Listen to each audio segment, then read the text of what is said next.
भारतीय राजनीति को एक नई दिशा देने वाले और आज भी जननायक कहे जाने वाले बिहार के पूर्व मुख्यमंत्री कर्पूरी ठाकुर जी को इस बार भारत सरकार ने भारत रत्न से सम्मानित करने की घोषणा की है। यानी अब से उनको भारत रत्न कर्पूरी ठाकुर बुलाया जाएगा।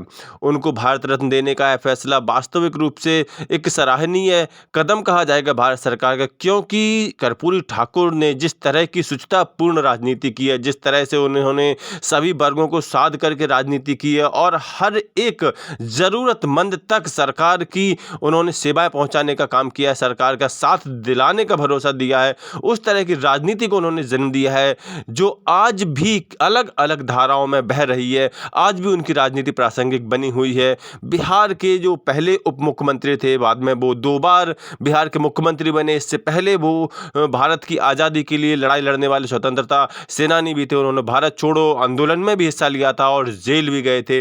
तो आज के वीडियो में हम जानने वाले हैं कि कौन थे कर्पूरी ठाकुर।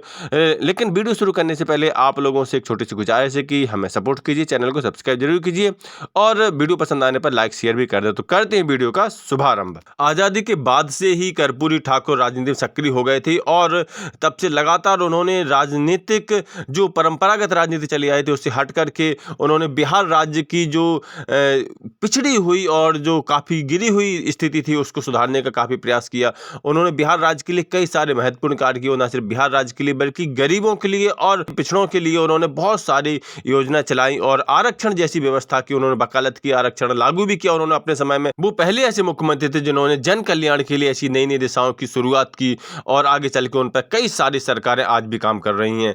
कर्पूरी ठाकुर के राजनीतिक जीवन की बात करें तो उन्होंने अपने राजनीतिक जीवन की शुरुआत कांग्रेस पार्टी के साथ की थी। 1952 में पहली बार वह बिहार विधानसभा के लिए चुने गए थे, जबकि 1967 में वे बिहार के शिक्षा मंत्री बने थे। 1970 में वे बिहार के मुख्यमंत्री बने और फिर उनके मुख्यमंत्री रहते हुए बिहार में कई सारे महत्वपूर्ण सुधार हुए। गरीबों और पिछड़ों के लिए आरक्षण का प्रावधान उनमें से सबसे महत्वपूर्ण क्रांतिकारी कदम था। कर्पूरी ठाकुर 1977 में दूसरी बार बिहार मुख्यमंत्री बने। जहां तक इनके व्यक्तिगत जीवन की बात है तो कर्पूरी ठाकुर का जन्म बिहार के समस्तीपुर के गांव पिथौंजिया में हुआ था।